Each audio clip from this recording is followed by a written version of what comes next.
اور ان کے سوال کرنے کی برکت سے عقیدہ پتہ چل گیا. جب آپ مر جائیں گے آپ کی ہڈیاں مٹی میں گھل مل جائیں گی، کیا اس وقت بھی آپ پر درود پیش ہوگا؟ تو آپ صلی اللہ علیہ وآلہ وسلم نے فرمایا ان اللہ حرم علی الارض ان تأکل اجساد الانبیاء، بے شک اللہ تعالیٰ نے حرام کر دیا ہے انبیاء کے حق میں کہ مٹی ان کے جسموں کو کھائے. یعنی مٹی کے لیے حرام ہے کہ وہ نبیوں کے جسموں کو کھائے. یہ پروٹوکول صرف پیغمبروں کا ہے، اس کے بعد بھی کسی کو مل سکتا ہے لیکن وہ عقیدہ نہیں ہے. May be may not be.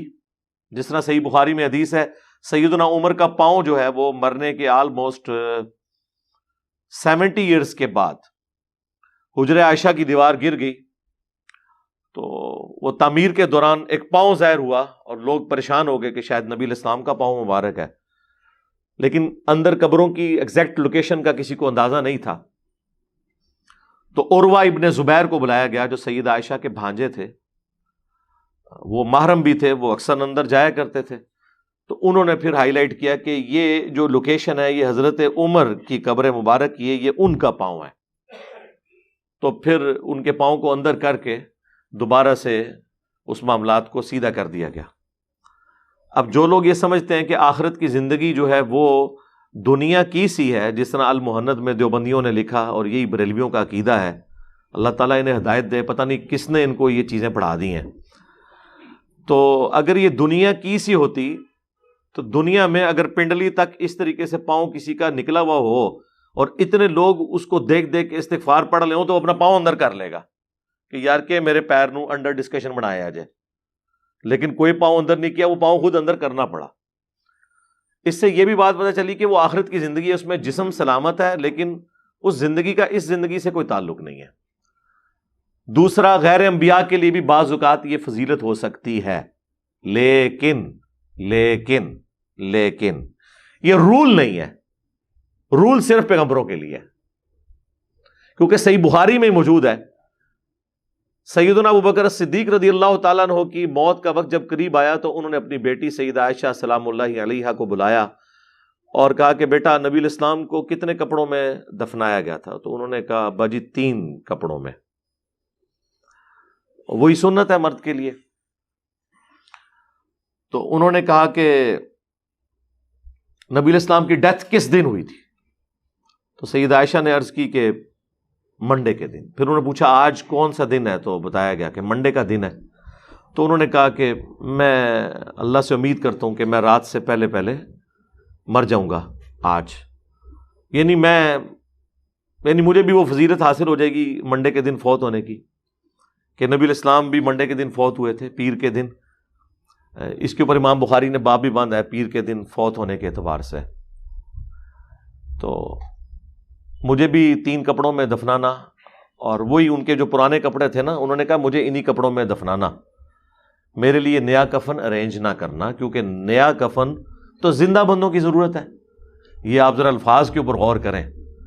پھر حضرت ابوبکر نے فرمایا کہ یہ جو کفن تم دو گے یہ تو گلے سڑے گوشت، پیپ اور ہڈیوں کا ہی حصہ بننا ہے مرنے کے بعد. یعنی حضرت ابوبکر صدیق رضی اللہ تعالیٰ عنہ کا یہ عقیدہ تھا کہ مرنے کے بعد جسم گل سڑ جاتا ہے، اور وہ اپنے بارے میں بات کر رہے تھے اور اس سے ان کی کوئی فضیلت ختم نہیں ہوئی ہے. دوسرا، سیدہ عائشہ نے بھی نہیں انہیں کہا کہ آپ کا جسم تو سلامت رہے گا کیونکہ محمد کے غلاموں کا کفن میلا نہیں ہوتا. اور اللہ کے بندوں، سیدنا حمزہ کا مسلح کیا گیا ہے، دفنانے سے پہلے ان کے جسم کے حصے کاٹے گئے ہیں. آپ کہہ رہے ہیں کفن میلا نہیں ہوتا، لاشیں سلامت رہتی ہیں. رومن امپائر کی جنگوں میں بیٹل فیلڈز کے اندر کتنے صحابہ اور تابعین ہیں جن کو تیل کے کڑاؤں میں روسٹ کیا گیا. تو یہ کون سا آپ کو عقیدہ بتا دیا؟ اس سے آخرت کا کوئی تعلق نہیں ہے. جو بندہ مر گیا اب اللہ تعالیٰ کے ہاں اس کے لیے انعام ہے. جو نیک آدمی ہے اسے کوئی فرق پڑتا ہے اس کفن سے یا اس جسم سے؟ تو اس سے امام بخاری نے ایک تو عقیدہ سمجھا دیا کہ یہ ہے ہی عقیدہ جعلی ہے. اگر اللہ پروٹوکول دے دے وہ اللہ کی مرضی ہے، لیکن یہ کوئی بنیادی عقیدہ نہیں ہے سوائے انبیاء کے. دوسرا، حضرت ابوبکر صدیق رضی اللہ تعالیٰ عنہ کا علم غیب جو ہے نا وہ اس میں پتہ چل گیا کیا ہے، وہ اس طرح کہ اسی حدیث میں موجود ہے کہ سیدنا ابوبکر پھر پیر کو فوت نہیں ہوئے، بلکہ وہ پیر اور منگل کی درمیانی رات کو فوت ہوئے، کیونکہ اسلام میں مغرب کے بعد اگلا دن شروع ہو جاتا ہے اور منگل کی صبح فجر سے پہلے انہیں دفنا دیا گیا۔ تو حضرت ابوبکر تو کہہ رہے تھے مجھے امید ہے کہ میں پیر کے دن فوت ہو جاؤں گا، اور اس میں الفاظ ہے میں رات سے پہلے فوت ہو جاؤں گا، کوئی رات کو تو منگل شروع ہو جائے گی۔ تو میرے بھائی، اگر حضرت ابوبکر صدیق رضی اللہ تعالیٰ عنہ کو اپنی موت کے اعتبار سے علم الغیب نہیں ہے تے بابے تے شاہی کوئی نہیں۔ ہاں جی، ہن کیڑا بابا لے آؤ گے جڑا ابوبکر تو اونچا ہوئے؟ کیونکہ تسی تے ہمیں بتاتے ہیں، یہ لوگ کہتے ہیں جی وہ بڑے سے بڑا بھی کوئی بزرگ ہو، غوث کتب ابدال، وہ کسی عام صحابی کے بھی قدموں کی خاک، بلکہ اس کے گھوڑے کے قدموں کی خاک جو اس کے نتھروں میں جا کے بیٹھے اس کو نہیں پہنچ سکتا، اگرچہ وہ حضرت واشی کا ہی گھوڑا کیوں نہ ہو۔ تو حضرت ابوبکر کا تو پھر مرتبہ اس امت میں ٹاپ کے 4 بندوں میں ہے، ابوبکر، عمر، عثمان، علی، خلفائے راشدین رضی اللہ عنہم اجمعین وعلیہم السلام اجمعین۔ تو اگر ان کا علم الغیب فارغ ہو گیا اس معاملے میں تو باقیوں کی تو کوئی اوقات ہی نہیں۔ اسی بھی تو ہم کہتے ہیں بابت شاہی کوئی نہیں۔ اب میرے بھائی، اگر کوئی سمجھتا ہے کہ اس بات کا کسی کے پاس جواب ہے تو ٹائم قیامت تک ہے، دیو جواب، بول وہی جو حق ہے، ٹائم قیامت تک ہے۔ ہاں، حق بولنا ہے، میں نے تو حق بولا ہے، میں نے تو ابو بکر کا عقیدہ بتا دیا، صحیح بخاری شریف سے چیزیں بتا دیں۔ اب تمہارے پلے کوئی او جی ساڈے ابا جی نے مرنے تو پہلے دستا سی، او سر وہ کافر بھی بتا دیتے ہیں۔ ایک بندہ نزا کے عالم میں ہے اور وہ پریڈکشن کر دیتا ہے اور وہ پوری ہو جاتی ہے، یہ علم الغیب ہو جائے گا؟ اسیسمنٹ ہے، ہو بھی سکتی ہے، نہیں بھی ہو سکتی۔ جو سب سے بڑا بندہ ہے، اللہ کا شکر ہے کہ ان کو سوموار کے دن کی موت کی فضیلت نہ دے کر اللہ تعالیٰ نے امت کا عقیدہ خراب ہونے سے بچا لیا۔ ان کو یہ فضیلت مل جاتی نا کہ اپنے نبی کی سنت کے مطابق وہ منڈے کو فوت ہوتے، اس کا فائدہ صرف ان کو تھا، لیکن جو ان کی بات پوری نہیں ہوئی اس کا فائدہ پوری امت کو ہے۔ لیکن یہ فائدہ اب آیا اس پلیٹ فارم کی برکت سے۔ ہم سے پہلے کبھی کسی نے یہ بخاری میں حدیث دریافت نہیں کی، نہ اس میں سے یہ رزلٹ نکالا ہے۔ پھر کہتے ہیں جی 1400 سال سے کسی کو دین نہیں سمجھا۔ سرکار دین لکھا ہوا تھا، لیکن چیزیں لکھی ہوئی کتابوں کے اندر ہوں، اسے کوئی نکالے نہ تو کیا فائدہ ہوگا؟ اگر شہد کی بوتل کوئی گلے میں لٹکا لے تعویذ کے طور پر، ایک قرآن کے بھی تعویذ لٹکاتے ہیں نا جی، قرآن میں شفا ہے جی، سورہ بنی اسرائیل میں ہے جی، شفا ہے تو تعویذ لٹکانے نے؟ قرآن کو پڑھو، اس پہ عمل کرو، یا زیادہ اس کی صورتوں کو دم کرو اپنے اوپر، جو بخاری میں آیا آخری 3 صورتیں نبی علیہ السلام دم کیا کرتے تھے، اور مسلم شریف میں آیا کہ آپ کے گھر میں کوئی بیمار ہوتا تھا تو نبی صلی اللہ علیہ وآلہ وسلم آخری 3 صورتیں پڑھ کے اسے دم کیا کرتے تھے، سورۃ الاخلاص، سورۃ الفلق اور سورۃ الناس۔ یہ ہے، یہ نہیں ہے کہ وہ گلے میں تعویذ لٹکا دیتے تھے۔ تو شہد کی بوتل بھی آپ لٹکا لیں تو شفا تو نہیں ہوگی جب تک شہد چاٹیں گے نہیں۔ تو جب تک بخاری مسلم آپ پڑھیں گے نہیں، قرآن آپ پڑھیں گے نہیں، آپ کو کیسے پتا چلے گا اس میں کیا لکھا ہوا ہے؟ صرف کتابیں سجائی ہوئی ہوں گی شوکیسوں میں، عمل نہیں ہوگا، تو کیسے آپ کو پتا چلے گا؟ تو یہ ہم جو باتیں ایکسپلور کرتے ہیں یہ آلریڈی موجود ہے۔ اگر آپ کے بزرگوں کو توفیق نہیں ہوئی آپ کو دین صحیح بتانے کی، تو یہ جو آپ کے دل میں ہمارے لیے حسد آ گیا ہے کہ اس کی داڑھی تو کالی ہے، وہ سفید داڑھی والوں کو کوئی نہیں سمجھ آئی ہے، اس حسد کا تو میرے پاس کوئی علاج نہیں سوائے اس کے کہ قل اعوذ برب الفلق والی سورت جو ہے وہ آپ رات کو سونے سے پہلے 3 دفعہ پڑھ لیں، ومن شر حاسد اذا حسد۔ حسد کا تو کوئی علاج نہیں ہے، وہ تو پیغمبروں کے بھائی تھے، پیغمبر کا بھائی، پیغمبر کا بیٹے، حضرت یوسف علیہ السلام بھی پیغمبر، یعقوب علیہ السلام بھی پیغمبر، لیکن حسد تو ان میں بھی آ گیا اپنے بھائی کے لیے۔ کافر تو نہیں تھے، مسلمان تھے۔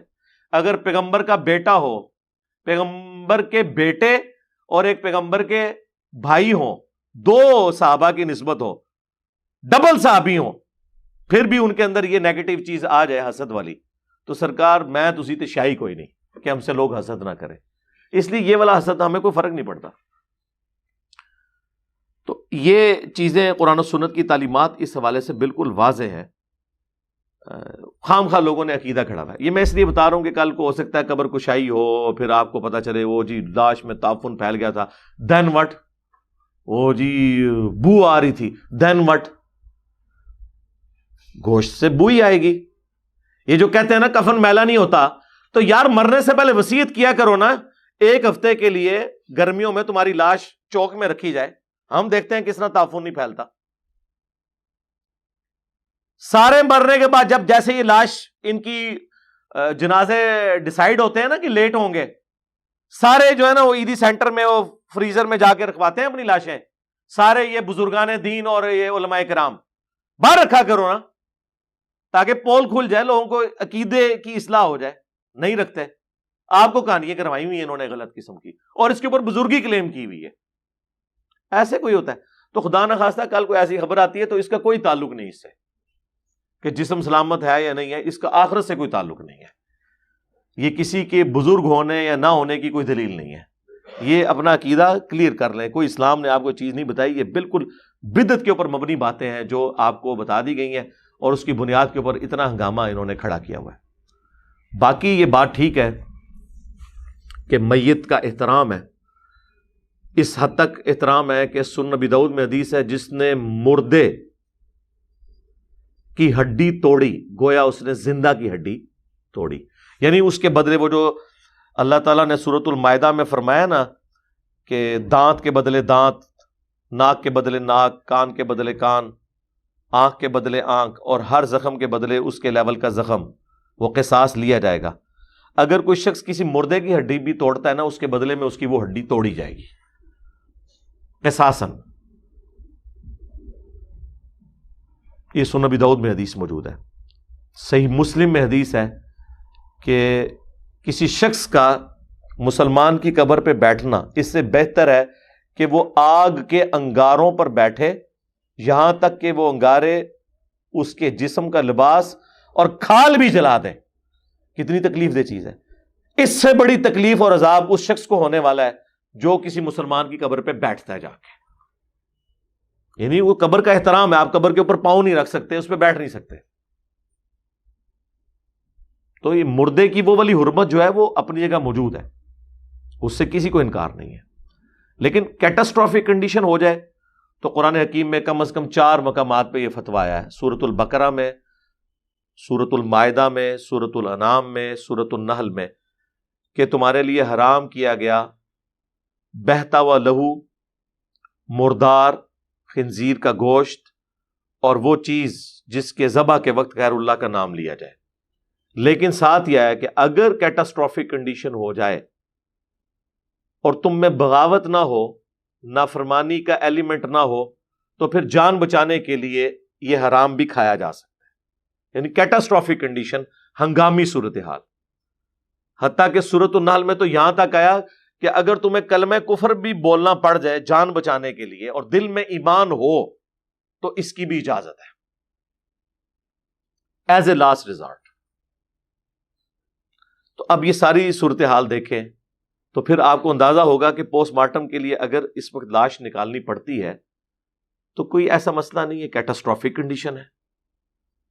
صحیح بخاری میں ایک حدیث موجود ہے، امام بخاری نے باقاعدہ ایک چیپٹر بنایا جس کی ہیڈنگ یہ ہے کہ ضرورت کے وقت لاش کو قبر سے نکالنا، یعنی اس کا جواز موجود ہے. اس میں ایک حدیث لے کر آئے کہ حضرت جابر بن عبداللہ کہتے ہیں کہ غزوہ احد کے موقع پر میرے والد شہید ہو گئے اور انہیں کسی اور شہید کے ساتھ دفن کر دیا گیا، لیکن میرے دل میں قلق تھا کہ 2 بندے ایک ہی قبر میں دفن ہیں. اگرچہ جائز ہے، ظاہر کیٹاسٹرافک کنڈیشن ہوتی ہے، لیکن مجھے ہوا کہ میں نا اپنے باپ کی لاش کو الگ شفٹ کروں. تو میں نے ان کے مرنے کے 6 مہینے کے بعد، یہ صحیح بخاری کے الفاظ ہیں، ان کی قبر کھودی تو وہ کہتے ہیں ان کی لاش بالکل سلامت تھی، سوائے ایک کان کا تھوڑا سا حصہ ڈیمیج تھا.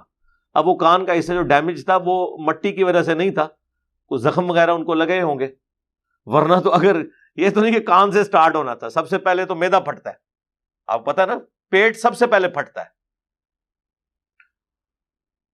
تو وہ کہتے ہیں میں نے ان کی لاش کو پھر شفٹ کر دیا دوسری قبر میں. اس سے امام بخاری نے رزلٹ نکالا ہے کہ اگر ضرورت پڑے تو آپ کسی کی لاش کو قبر سے نکال سکتے ہیں. بعض اوقات قبرستان میں پانی آ جاتا ہے، لیکن یہ جواز کی حد تک ہے، یہ ضروری نہیں کہ ایسا کرنا ہوتا ہے.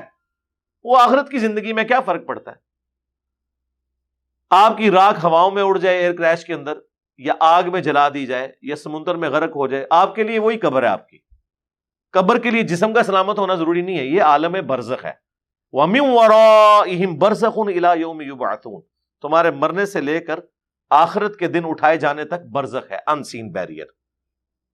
کسی کی قبر یہ مٹی کی ڈھیری بنتی ہے، کسی کی شیر کا پیٹ، کسی کی قبر سمندر کی گہرائی، کوئی ہواؤں میں بکھر جاتا ہے، کسی کی لاش کو آگ لگا دی جاتی ہے جس طرح ہندو لگاتے ہیں. تو لوگ پوچھ رہے ہوتے ہیں اس کو عذاب کیسے ہوگا؟ بھائی اللہ تعالیٰ ان چیزوں کے اوپر ڈپینڈنٹ ہے کسی کو عذاب دینے کے لیے. وہ دنیا ہی الگ ہے، وہ اس فزیکل ورلڈ کی جگہ نہیں ہے. ایون جو لاش آپ نے قبر میں دفنائی ہے، آپ سی سی ٹی وی کیمرہ لگا لیں، آپ کو کوئی فرشتے آتے ہوئے یا وہ مردہ اٹھتے ہوئے یہ جواب دیتے ہوئے نظر آئے گا؟ تو پھر اس سے کوئی تعلق ہی نہیں ہے کہ وہ مردے کی لاش سلامت ہے یا نہیں ہے. اتنے بولے لوگ ہیں، ہر چوتھے دن سوال پوچھتے ہیں کہ جی وہ ہندو آگ لگا دیتے ہیں، ان کا حساب کتاب قبر کے سوال کیسے ہوتے ہوں گے؟ یہ مسلمان کا حالت ہے. یہ اس کا یعنی آپ سمجھ رہے علمی لیول آپ دیکھ لیں مسلمان کا کیا ہے. اس چیز کے اوپر وہ سوال کر رہا ہوتا ہے. بھئی آخرت کی زندگی کا کیا تعلق اس معاملے سے؟ جس کو تم نے دفنایا اس کے سوال کون سے آبزرو کر لو گے تم؟ وہ آخرت کی زندگی ہے. تو اس طرح کی جو کیٹاسٹروفک کنڈیشن ہے نا، اس کے اندر لاش کو نکالا جا سکتا ہے. یعنی امام بخاری نے اس حدیث سے باقاعدہ رزلٹ نکالا اور ایک چیپٹر کی ہیڈنگ بنائی ہے کہ ضرورت کے وقت لاش کو اس طریقے سے قبر سے نکالنا، یہ یعنی ایک ضرورت کی چیز تھی نا، اس وجہ سے نکالا گیا. کیٹاسٹروفک کنڈیشن کے حوالے سے پھر احکامات بالکل بدل جاتے ہیں. اور یہ جو قتل ہے نا جی، یہ اتنا سینسٹیو چیز ہے کہ اللہ تعالی کی سنت یہی ہے کہ کوئی شخص آپ کے ساتھ زیادتی کرتا ہے نا، آپ اسے معاف کر دو.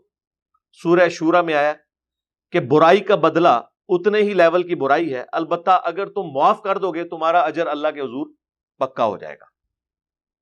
لیکن قتل ناحق ایسی چیز ہے کہ اللہ تعالیٰ نے اس کے بارے میں قرآن حکیم میں فرمایا وَلَكُمْ فِي الْقِصَاصِ حَيَاةٌ يَا أُولِي الْأَلْبَابِ، اے عقل مندو، قتل کے بدلے قتل کرنے میں انسانیت کی زندگی چھپی ہوئی ہے تاکہ تم ڈر جاؤ، بچ جاؤ.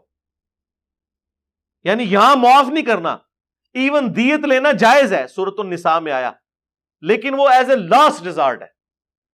وہ سنن ابی داؤد میں آیا کہ 100 اونٹ یا اس کے برابر مالیت، وہ بھی اچھی خاصی رقم بن جاتی ہے. ایک اونٹ جو ہے وہ آج کل ایوریج 5 لاکھ روپے کا تو ہے، تو یہ 5 کروڑ دیت تو بن جائے گی ایک بندے کی. لیکن قرآن کہہ رہا ہے کہ یہ دیت صرف جواز کی حد تک ہے، زندگی اسی میں چھپی ہے کہ تم قتل کے بدلے قتل کرواؤ. پھر سورۃ المائدہ میں جس شان سے وہ آیات آئی ہیں، آیت نمبر 32، کہ 2 ایکسیپشنز ہیں، قتل کے بدلے قتل یا فساد فی الارض. اور وہ بھی جوڈیشری فیصلہ کرے گی کہ قتل کے بدلے کسی کو قتل کیا جائے یا فساد فی الارض کا الٹیمیٹ انجام اس کے قتل کی صورت میں ہو. ان 2 ایکسیپشنز کے سوا اگر کسی شخص نے کسی ایک جان کو بھی قتل کیا، گویا اس نے پوری انسانیت کو قتل کر دیا. انسان، مسلمان نہیں، انسان، چاہے وہ مسلمان تھا، چاہے وہ ہندو تھا، چاہے وہ عیسائی تھا، چاہے سکھ تھا، یہودی تھا، کوئی بھی. اور جس نے ایک جان کو بچایا گویا اس نے پوری انسانیت کو بچا لیا. یہ سورۃ المائدہ میں اللہ تعالیٰ فرمایا. تو لہٰذا یہ اب جو قتل والا معاملہ ہے، اس میں اس لیول تک اترنے کی ضرورت ہے. آپ پوری انسانیت کو بچائیں گے، ایک ہائی پروفائل کیس ہے، اس کے قتل کی تحقیق تو ہونی چاہیے. مبینہ قتل ہو سکتا ہے نہ ہوا ہو، لیکن بہرحال جو قرائن بتا رہے ہیں اس میں تو تمام چیزیں اس طرف جا رہی ہیں. ہو سکتا ہے رزلٹ کچھ اور نکل آئے، لیکن پھر بھی تحقیق تو ہو، لوگوں کو صبر تو آ جائے. تو اس طرح کے کیسز کے اندر تو ضرور پوسٹ مارٹم ہونا چاہیے. لیکن پاکستان میں عموماً جتنے ہائی پروفائل کیسز ہیں، آپ دیکھ لیں، بے نظیر بھٹو کو جب اسیسینیٹ کیا گیا پنڈی میں، تو خود ادھر بھی ان کے ورثاء نے ان کا پوسٹ مارٹم نہیں ہونے دیا، ورنہ ہی پتہ چل جاتا کہ وہ گولی لگنے سے مری ہیں یا شاک ویو سے مری ہیں، یا وہ گولی قریب سے لگی کیونکہ ایک بندہ قریب لے کے کھڑا تھا. اب اس کی گولی لگی ہے نہیں لگی ہے، کوئی سنائپر بیٹھا ہوا تھا دور سے، بس یہ ان دونوں میں ہی فرق پتہ چل جاتا تو یہ پتہ چل جانا تھا کہ یہ پری پلانڈ قتل کیا گیا ہے. اور اگر کوئی سنائپر بیٹھا ہوا ہے تو اس کا مطلب ہے کہ اس میں وہ لوگ انوالو ہیں جن کے پاس یہ سنائپر موجود ہوتے ہیں. میں اشارتاً بات کر رہا ہوں, کسی انڈیویجول نے قانون نہیں ہاتھ میں لیا, کیونکہ عام بندے کے پاس تو سنائپر والی گنیں نہیں ہوتی. تو اسی لیے وہ تحقیق ہونے ہی نہیں دی گئی کہ پتہ ہی نہ چلے کہ ان کو کسی نے ذاتی دشمنی میں مارا ہے یا کسی نے آرگنائز طریقے سے ان کے قتل کو اس طریقے سے مینج کیا ہے. اس لیے وہ پوسٹ مارٹم نہیں ہونے دیتے. اور پھر فوراً جناب ادھر جناب پتہ وہ سارے پانی کے ساتھ دھونے کے لیے وہ سارا پورے کرائم سین کو مٹا دیا تھا انہوں نے فوراً سے پہلے. پھر بعد میں جناب وہ اتنے پیسے لگاتے رہے تحقیق, بعد کھیت مٹی تحقیق ہونی ہے جب آپ نے شواہد سارے مٹا دیے. تو اس طرح کے جو کیسز ہیں اس کے اوپر ضرور پوسٹ مارٹم والا معاملہ ہونا چاہیے, اور کوشش کریں کہ دفنانے سے پہلے ہو, بعد میں یہ تماشا نہ لگے. مولانا سمیع الحق صاحب کتنی بے دردی سے انہیں قتل کیا گیا, ان کا پوسٹ مارٹم بھی ان کے بیٹے نے رکوا دیا تھا. کتنا ہائی پروفائل کیس تھا. اور پھر کیا کیا تھیوریز بنائی. وہ اینکروں کی روزی روٹی کھل جاتی ہے جب اس طرح کے معاملات ہیں. ایک بندہ آگے ایک تھیوری پیش کرتا ہے, دوسرا دوسری پیش کرتا ہے, تیسرا تیسری پیش کرتا ہے. ویسے ہمیں پتہ ہے کہ کیا ہوا تھا. میں جو ایسے کر کے مولویوں کو دیکھ رہا ہوں نا, ان کو پتہ چل گیا ہوگا کہ میں کیا کہنا چاہ رہا ہوں, لیکن ہم نہیں بتاتے کہ ٹھیک ہے بندہ مر گیا اس کے اوپر پردہ رکھو. وہ جان بوجھ کے نہیں ہونے دیتے. لیکن آخرت میں سارے پول کھلیں گے نا, کہ جس نے جس کے ساتھ زیادتی کی ہوئی ہے وہ سب کے سب چیزیں کھل جائیں گی. تو یہ قتل ناحق کا اس حوالے سے پوسٹ مارٹم ہونا چاہیے. لیکن اس طریقے سے جو ہوا نا, یہ یعنی مجھے یہ اچھا نہیں لگا, اور نہ یہ اسلام کو پسندیدہ ہے کہ اب بندہ مر کے وہ پردے میں جا چکا ہے, اب آپ اس کی لاش کو نکالیں گے. لیکن چونکہ اب ایک مجبوری ہے اس لیے نکالنی پڑ رہی ہے, جواز اس کا موجود ہے, لیکن یہ سب کچھ پہلے ہونا چاہیے تھا. اور یہ پارلیمنٹ میں بیٹھ کے جو ایک دوسرے کو گالیاں نکالتے رہتے ہیں, لڑتے رہتے ہیں. پارلیمنٹ کا اصل کام جو ہے نا وہ قانون سازی کرنا ہے. اس کے اوپر اب قانون سازی ہو جانی چاہیے کہ جو بھی کوئی ہائی پروفائل کیس, اب یہ بندہ جو ہے وہ MNA بھی ہے, ایک ریلیجیس اسکالر بھی ہے, ایک ٹی وی اینکر بھی ہے, 3 دفعہ 500 سب سے زیادہ با اثر لوگوں میں اس کا نام آ چکا ہے مسلمانوں میں سے. یہ ساری چیزیں موجود ہیں. کوئی کرائٹیریا سیٹ کر لیں کہ اس طرح کا جو بندہ مرے گا نا وہ ہمارے قانون کا حصہ ہو کہ اس کا پوسٹ مارٹم ہونا ہے. ورثہ چاہیں بھی تو اس میں ہرڈل نہیں کر سکتے. یہ پارلیمنٹ میں قانون سازی ہونی چاہیے اس حوالے سے, تاکہ یہ فتنہ دب جائے. تو میں نے اپنی گزارشات آپ کے سامنے رکھ دی اس حوالے سے. صلو علی محمد وآل محمد, اللہم صلی علی محمد وعلی آل محمد واصحاب محمد وازواج محمد اجمعین الی یوم الدین, آمین.